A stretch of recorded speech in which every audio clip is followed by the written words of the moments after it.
ele resistindo, até chegou ao ponto que ele se declarou, quando ele disse, não eu vivo, mas Cristo vive em mim. A partir daquele momento, houve realmente uma transformação radical na vida de Paulo. Ele passou a ter uma vida semelhante à de Cristo. Tanto que ele realmente se tornou semelhante a ele. Nós temos a mente de Cristo. Então isso nos deixa claro que há possibilidade de termos uma vida semelhante de Cristo. Porque Paulo, a vida que ele levava antes, era um perseguidor, né? E de repente ele se tornou algum semelhante a Cristo. Porque Cristo habitou nele. Exatamente isso.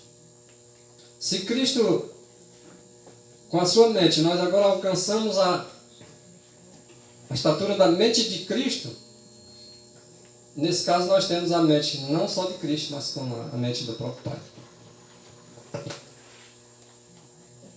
Às vezes as pessoas têm dificuldade de entender isso. Mas não é difícil de entender. Ser de vós perfeitos quer dizer tudo isso e muito mais. Logicamente que na nossa esfera humana, ele é Deus. Ele tem a esfera mais elevada e mais alta. Mas a perfeição é possível.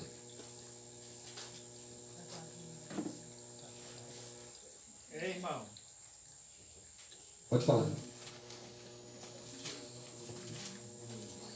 Eu creio, né?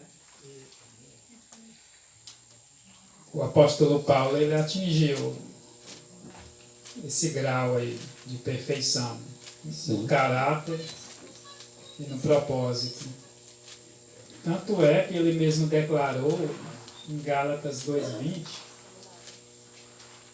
que a partir desse momento que ele atingiu esse grau de perfeição, ele não vivia mais a pessoa de Paulo, mas ele vivia a pessoa de Cristo. Cristo vivia nele. Era Cristo que atuava na pessoa de Paulo. Então, a partir do momento que nós vencemos as nossas inclinações e paixões e renunciamos ao nosso eu por completo, aí sim isso é a condição necessária para que Cristo ele viva de forma plena através de nossas vidas. Amém. E se Cristo vive em nós, o Pai vive também, né? Porque a vida de um é a vida do outro. Como diz o texto, vocês juntos, diz o apóstolo, sois edificados e construídos como uma casa, como um edifício, para Deus habitar. E como é que Deus habita? Em espírito. E Deus é espírito. Portanto, Ele habita em nosso coração como Deus. E como Deus, Ele realiza as obras por nós e em nós, podendo nos tornar um. Todos operando as mesmas obras. Irmão, é por isso que Jesus diz, chama deuses, né? Deuses. Porque tem as mesmas obras de Cristo. A questão da confusão é só que eles querem citar esses textos, né? Para confundir. E nós jamais deveremos ser confundidos, porque um texto, Cristo inclusive repreende eles lá e disse, porventura não está escrito sobre chamar deuses. Agora vocês estão reclamando só porque eu estou dizendo que sou o filho de Deus. Quer dizer, os outros podem ser chamados de Deus, mas eu, por ter dito que sou filho de Deus, estão querendo me condenar por isso. E ele, na verdade, era o único filho. Era não, é. Todos podem ser chamados de filhos de Deus, mas como ele só é um. Não tinha nenhum outro ser no universo. Cristo, ele é. Ele é essencialmente Deus. Diferentemente da criatura, que pode ser participante da natureza divina. Então as pessoas têm que saber separar criador de criatura. Perfeitamente. A criatura humana jamais pode ser uma divindade na essência, porque essa não é a essência da criatura. E nós somos chamados Deus na medida que nós verdadeiramente somos participantes dessa natureza divina. E quando nós verdadeiramente imitamos o nosso Mestre em todos os aspectos. Ok. Vocês estranham essas palavras que Lúcio falou quando ele disse que queria ser semelhante ao Altíssimo? Você não quer ser semelhante a Deus, não? Sim, é. Quer não? Queremos. E devemos. Não era só o Lúcio que disse isso e que ele está totalmente errado. Não, nessas palavras o Lúcio estava certo. Mas o que foi que Deus viu? Como é que Deus julga os seres? A intenção. Qual era a intenção dele dizer que queria ser semelhante a Deus? E qual é a tua? Se for a intenção de Lúcio, está todo no destino dele. Agora vamos ver o que o texto diz. É inspirado o texto? Sim ou não? Então vamos lá. Lúcio dissera: serei semelhante ao Altíssimo. Presta atenção na frase. Eu queria colocar um trono. Veja que tudo voltado pelo poder, certo? Era o poder que ele queria. Pela posição. É o que Jesus Cristo disse: olha, entre vocês discípulos não tem que estar brigando por posição, não. Quem era que ser o maior aqui, não. Quem quiser ser maior, que se humilhe para. Tá? Então Lúcio dissera: serei semelhante ao Altíssimo. Agora vem o questionamento de Ellen White. Se Lúcio quisesse ser semelhante ao Altíssimo,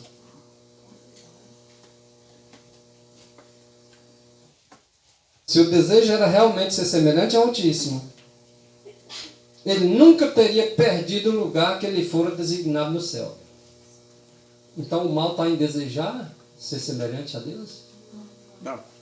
Então onde foi que entrou o mal aí? Porque se ele realmente tivesse desejado ser semelhante ao Altíssimo, ainda hoje ele estava lá. E se você quer estar lá, você tem que ser semelhante a ele. Ou o texto não é inspirado? É inspirado. É, irmão, cara. Sim, irmão. É porque Lúcifer, na esfera dele, ele já era semelhante ao Altíssimo. Só que ele quis uma dose a mais.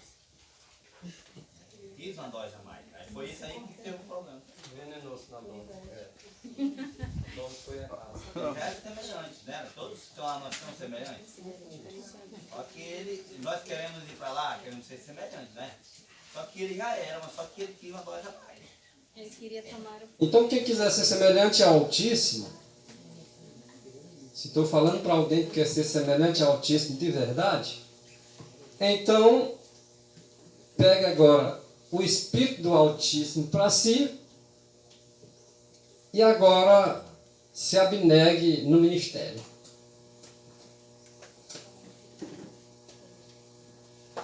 Cadê a nossa abnegação? Se alguém estivesse arrogando ser semelhante ao Altíssimo sem abnegação no ministério, então está mentindo igual você. Às vezes eu nem saio para dar estudo bíblico. Não. Às vezes meu tempo é gasto com coisas vãs. Não é assim? Eu tenho tempo de dar estudo ou não tenho? Por mais que eu me ocupe, por mais que eu ocupar em outras coisas, será que não tem como eu ensinar para uma pessoa alguma coisa sobre Cristo, sobre Deus? E aqueles que nada fazem? Ou quase nada fazem? Seria desculpa? Não está envolvido no ministério? Não é só pregando não, fazendo bem, auxiliando de uma forma ou de outra.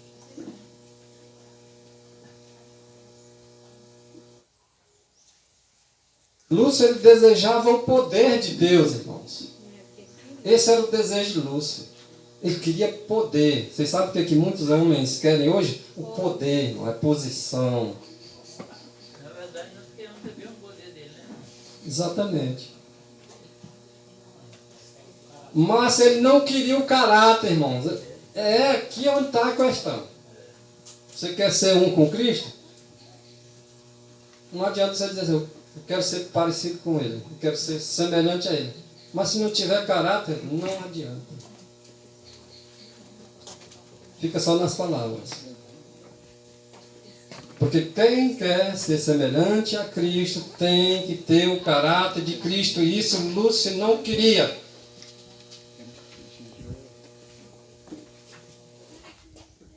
Muitas das vezes nós dizemos que queremos, mas quando exige a negação de nós, nós dizemos, não de boca, mas pelas atitudes. Nós não queremos o caráter de Cristo.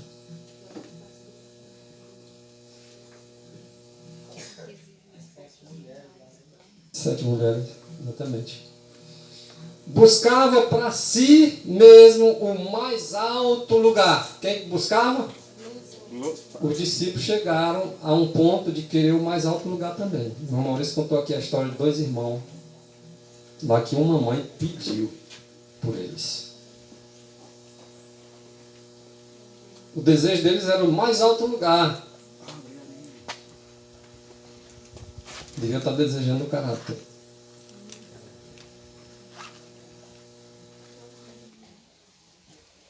Esse pensamento aí era de Cristo ou de Lúcio? Lúcio. De Lúcio. Então ele buscava para si mesmo o mais alto lugar. Então não interessa para nego ficar no mais alto lugar, não interessa se ele está dando rasteira nos outros, derrubando os outros, ele quer ir para o lugar do outro lá. Esse pensamento é de Lúcio. O de Cristo é totalmente o contrário. E toda criatura que é movida pelo espírito de Lúcifer faz o mesmo. Você vê alguém em busca de posição, busca de poder, busca de aplausos, o espírito é de outro. Vocês sabem já de quem é. Então, com isso, muitos irmãos, muitas vezes, correm o risco de recuar até demais, viu, irmão? Eu sou um desses caras, corro esse risco. De querer levar a coisa tão a sério que aí vou errar. Por não querer tomar, às vezes, a atitude que eu deveria tomar. Esse risco nós corremos. Principalmente os estudiosos.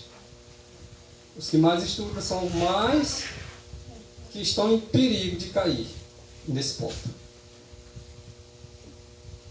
Aliás, nos dois extremos. Nós corremos o risco de deixar de fazer a nossa obrigação, que é um pecado chamado prevaricação.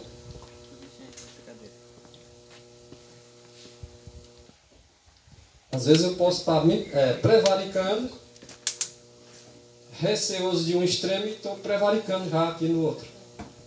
Deixando de fazer a minha obrigação, o meu dever. Porque mais que o irmão Éder faça a sua obrigação, ele nunca vai fazer a minha. Não, o irmão Éder já está lá, ele faz comigo. Não, irmãos. O irmão Éder está lá fazendo por ele.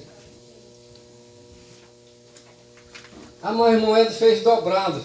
Ele fez dobrado porque ele é um servo bom e fiel. Porque se fosse só o bom, ele fazia só o necessário dele. E Deus vai considerá-lo como bom e fiel, porque fez além do seu dever, fez um pouco mais. Mas não foi a sua parte, a dele.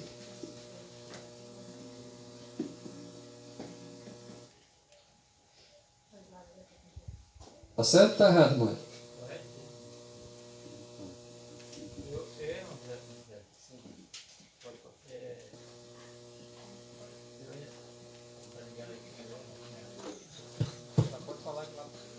Essa questão de ser bom e fiel eu ainda não tinha entendido. Entendeu? Depois dessa explicação foi que eu vim entender. Certo.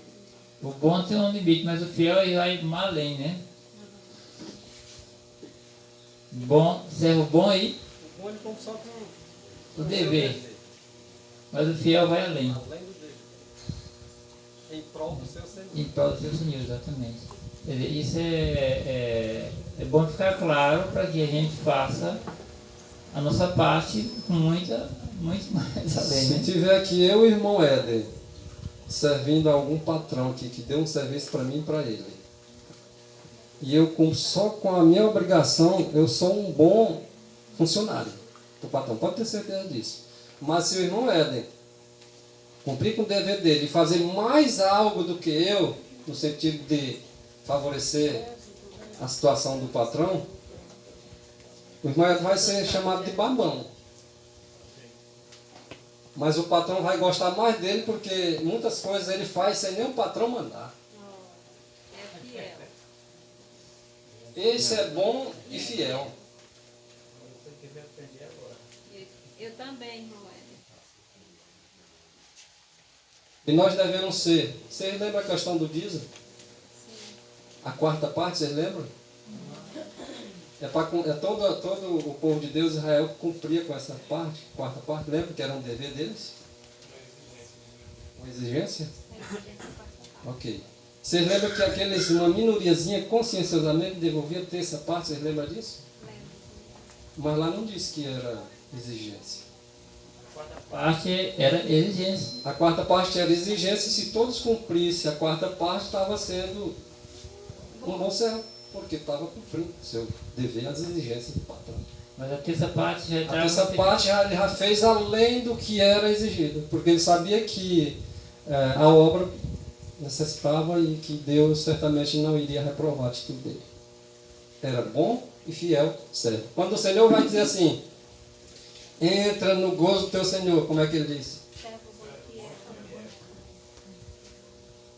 Servo bom? E fiel. É esse que o Senhor diz. Entra no gozo do teu Senhor. Ou seja, entra na alegria do teu patrão. Porque ele está satisfeito. O mais chama atenção aqui, irmão, é que quando nós chegamos a esse ponto, eu vejo que é alcançado de uma forma natural.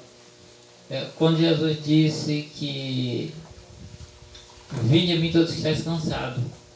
Já sentiu essa necessidade que vamos a Ele, as coisas acontecem naturalmente, que o fato se torna leve que você nem percebe, porque é Ele que está É fazendo a igual o obra. assunto que nós estamos discutindo aqui. A unidade, verdadeira unidade é aquela que é espontânea e natural. Amém. Agora tem que ter o esforço, claro. Né? Deus não pode fazer aquilo que o homem não pode fazer. Aliás, o homem tem que fazer aquilo que Deus não pode fazer por ele. Deus poderia muito bem fazer assim e salvar todo mundo. Mas o que é que você tem que fazer que Deus não pode fazer por você? A nossa parte. Deus não pode tudo? E qual é a nossa única partezinha a fazer? Eu não diria nem fazer isso, não tem que fazer nada, irmão. É uma coisa só. Estou pedindo uma palavra só. Obediência. Pode ser essa palavra, obediência. Olha só, irmãos. Se entregar. Qual é o único poder que você tem hoje? Pra Querer. fazer o quê? Querer. Tem o certo e tem o errado. Você está diante do certo e do errado. Escolha. Escolha, decisão. escolha. Irmão. É a única coisa que Deus não pode fazer por ti, não. É decidir. Ele põe lá os dois caminhos e diz, agora tu escolhe. Agora eu te aconselho que tu faça essa escolha, se tu quiser. Alguém diz assim, mas nós temos que fazer isso porque isso Deus não faz por nós. Não, irmão, tu não faz nada sem Deus. Jesus disse, sem mim nada tu poderes fazer. Agora as pessoas não entendem a Escritura. É raiz não conhecer as Escrituras. Eu digo assim, se alguém quiser vir, severemos a atenção, se alguém quiser vir após mim, se alguém quiser. Se alguém quiser fazer a vontade dele, Eis que estou à porta. Se Alguém ouvir a voz e abrir a porta. é você que vai decidir. Ele vai decidir por você. Ele não vai fazer algo por você sem, tá?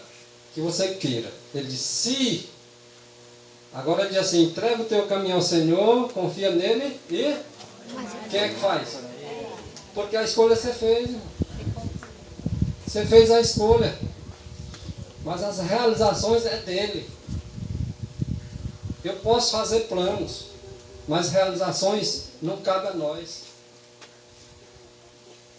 Nós fizemos plano, de repente aqui para o acampamento falhou. Não falhou? Falhou o negócio. Quer ver um exemplo? O poço. O pulso, é verdade. nossa, às vezes a gente, tudo tem um tempo, não é verdade?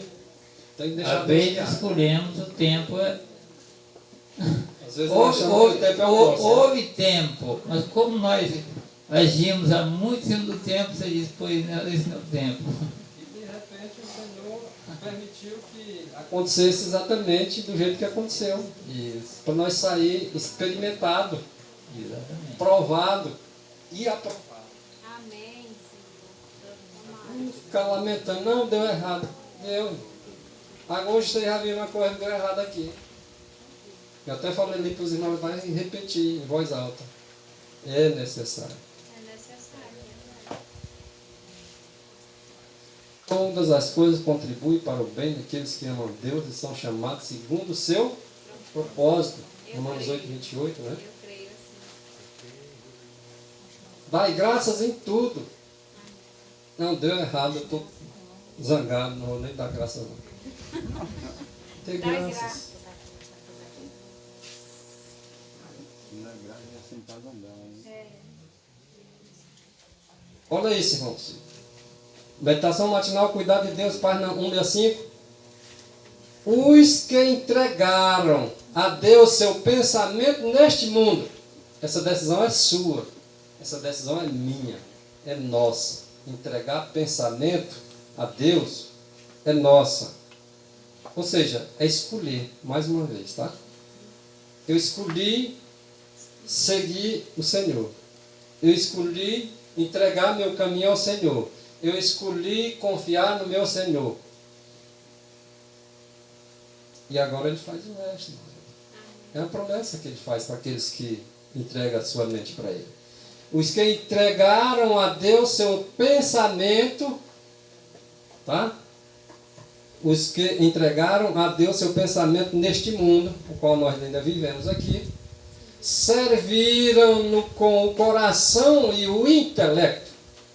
Como é que nós devemos servir a Deus? Coração, intelecto. Mente, coração, mente. Eis que estou à porta e bato. Deus quer entrar aqui. Mas a porta é aqui. A escolha está aqui. Você abre a porta, é aqui.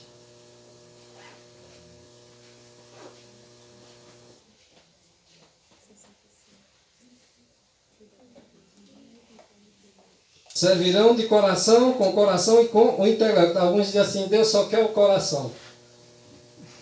Ele quer o coração, Ele quer todos os órgãos, a mente, tudo. Não tem alguns que dizem assim? Ah, eu como carne de porco, eu faço isso, eu faço aquilo. Deus só quer o coração. Coração contaminado, podre, é isso que Ele quer. Não, não. Não, mais.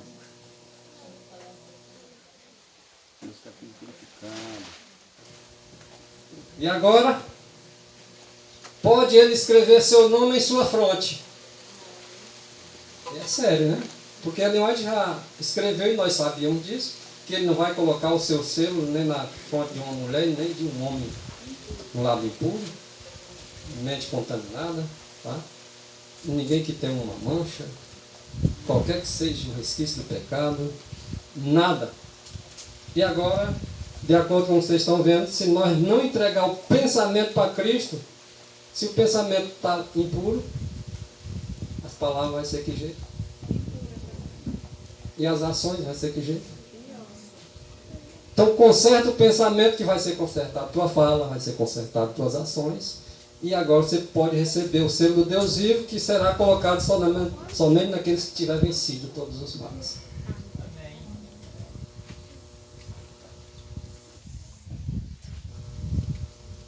Pense bem antes de receber o selo, irmãos.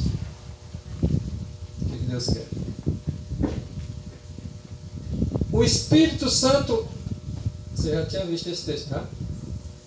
Alguns não, né? Se é que você não está reprovado, se é que você tem o Espírito de Cristo, se é que você tem o caráter dele, é isso que está querendo dizer. Se é que não já está reprovado. O Espírito Santo é o caráter de Deus e nós devemos pedir o Espírito Santo. Vocês estão sabendo o que significa quando você vai pedir o Espírito Santo, o que é que você quer realmente na tua vida? O caráter de Deus. Irmão, tem como a gente saber que a gente é reprovado sem saber? É que não é reprovado já? É se você souber discernir o que é o caráter de Deus e não. O caráter de Deus é a lei de Deus. Se você já se conformou em transgredir a lei de Deus, você tem dúvida que há uma reprovação já nisso? Quando a senhora está transgredindo, mas a senhora está lutando em vencer, tá? Em se colocar em situações às vezes humilhantes para vencer uma coisa e quer não fazer mais aquilo acontecer da transgressão da lei. Deus está ainda com o Espírito dele em ti. Mas quando tu já peca deliberadamente, que já não faz mais nem sensibilidade alguma em ti, nada que tu venha transgredir, já está reprovado. Como é que vai adquirir caráter semelhante de Cristo se é assim? O caráter de Cristo é a lei de Deus. Se tu está rejeitando a lei de Deus, porque tu quer rejeitar. Diz assim, rapaz, é sábado. O sábado é um mandamento, mas eu não entendo assim não. Vou fazer minhas vontades, meus desejos, onde o mandamento diz assim, nem tua própria vontade, nem tuas palavras. Porque é um dia, além de ser de descanso, é dia de santificação. É um dia separado peculiar. É um sinal entre Deus e o seu povo. Não, eu não entendo assim não. É assim que fazem muitas pessoas. E se é que já não está reprovado. Porque a blasfêmia contra o Espírito Santo é isso. É rejeitar a palavra de Deus, o único conduto que pode fazer tu entender que está errado. Meu irmão, Sim. eu só de falar a respeito dessa questão do coração, que distorcidamente, aqui é da microfonia, distorcidamente as pessoas aplicam, e Deus quer o coração, né? Mas no livro de Mateus capítulo 6, 21, diz que onde está o tesouro da pessoa, ali está o seu coração. E em outra parte a Bíblia também fala que buscar primeiro o reino de Deus e a sua justiça, né? E as coisas mais serão acrescentadas. Então, quando a Bíblia fala que Deus quer o coração, é esse coração que busca esse tesouro lá de cima. Olha, irmãos, o texto, alguns que estudam superficialmente apenas, correm o risco de ser enganado por espíritos enganadores, doutrinas de demônios. O texto está dizendo o seguinte, o Espírito Santo é o caráter de Deus. Vocês já viram o texto muito claro, dizendo assim, o Espírito Santo é o próprio Cristo, despojado da personalidade humana. O caráter de Deus é considerado um despojo da personalidade, sim ou não? É ou não é? Sim, irmãos. As palavras que o Senhor diz é Espírito. E o Espírito Santo, ou seja, o próprio Cristo habita em nós por meio da palavra. Nenhum texto está se contradizendo, irmãos. Nenhum. Mas alguns acham que estão se contradizendo. Ora, o Espírito Santo é o próprio Cristo despojado da personalidade humana. Ora, há texto escrito claramente que também diz que a lei, o Cristo é a própria lei. A tua justiça é uma justiça eterna e a tua lei é a verdade. O próprio Cristo é a verdade. O próprio Cristo será chamado de Senhor Justiça Nossa. Se Ele é a própria lei e o caráter de Deus é a lei de Deus,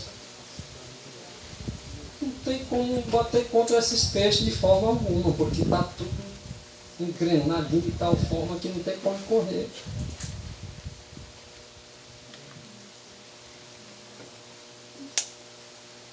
Alguém que se chama pelo nome de Deus. Irmão, isso é mais sério do que o que nós imaginamos. Estava até comentando ontem, né, alguma coisa sobre isso. A própria ciência, né, chega à conclusão de que o indivíduo, no seu DNA, ele corresponde aos números 10, 5, 6, 5.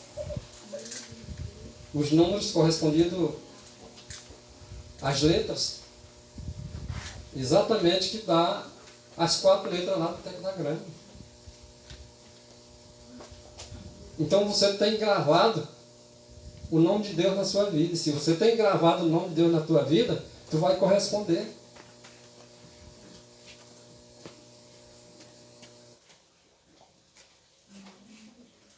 É muito mais sério. Ellen White disse que aquele Deus que escreveu a lei dos 10 mandamentos lá no Sinai, ele está exatamente escrevendo não com tinta em nosso coração. O próprio Espírito de Deus. É o caráter que vai dizer o que nós somos. Se temos ou não o nome de Deus, é o caráter que vai dizer isso.